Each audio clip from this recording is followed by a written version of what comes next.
Cooking with Shrissa. Today we're going to make a ground turkey meatloaf. My general rule with meatloaf is it's like the kitchen sink. You can throw anything into it as long as you have something to bind it together and some good flavor. A little bit of ketchup too. Any meatloaf you need to put a little ketchup. So today we're going to do ground turkey. Usually I do ground beef, but this one's a little bit different. It's going to be savory with some herbs. So I've got 2 pounds of turkey.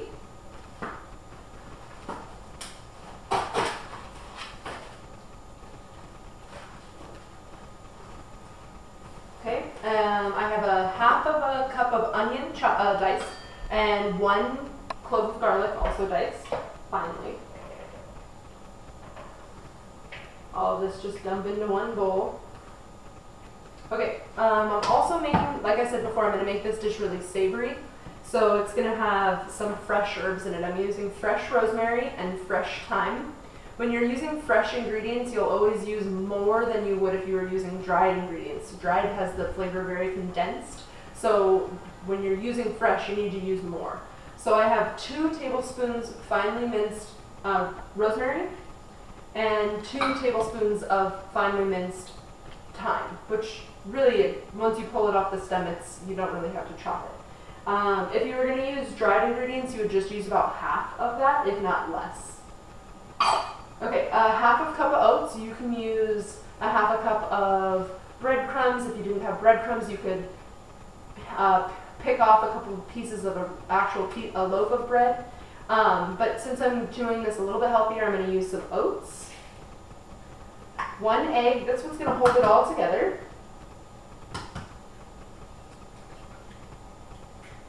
And let's see, half a cup of feta cheese.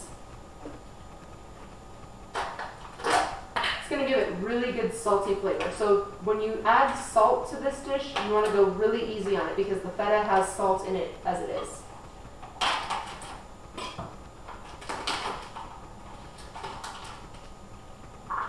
So we have half a cup here. And then about 2 tablespoons of ketchup. Ketchup already has all the ingredients in it that make things hold together and the starch that you need to make everything thick. Plus the tomatoes. So it's just a really good ingredient to add to just about anything. Salt. And freshly ground black pepper.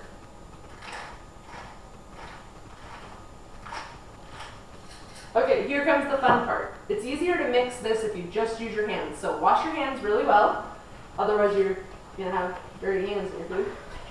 And then just mix it all together until it's all incorporated. You want to get the egg in there really good, the oats, everything just really mixed well. You don't want any piece of meat that doesn't have herb and feta and everything good. You want every bite to taste delicious.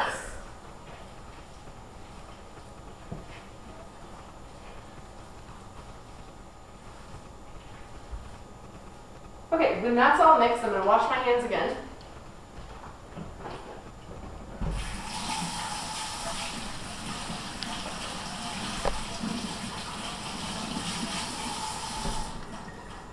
I didn't want to touch my pan with dirty hands.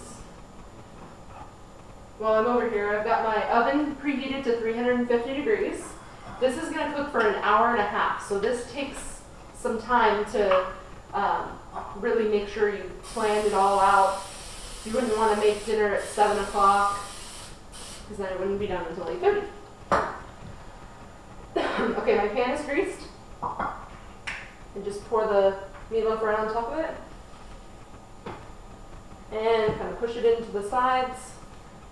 This will not expand. It won't get any bigger. If anything, it kind of shrinks in a little bit.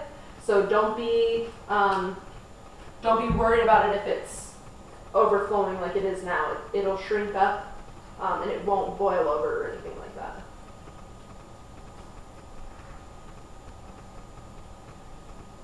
Okay, this goes in my pan in my oven for an hour and a half at 350 degrees.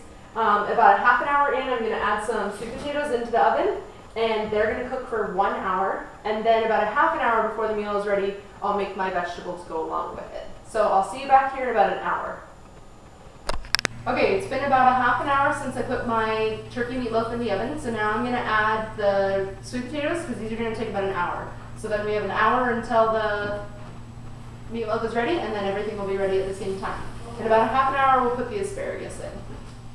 Okay, my turkey meatloaf is cooking, and my sweet potatoes have been cooking for about an hour now. So now I'm going to add my asparagus into the oven.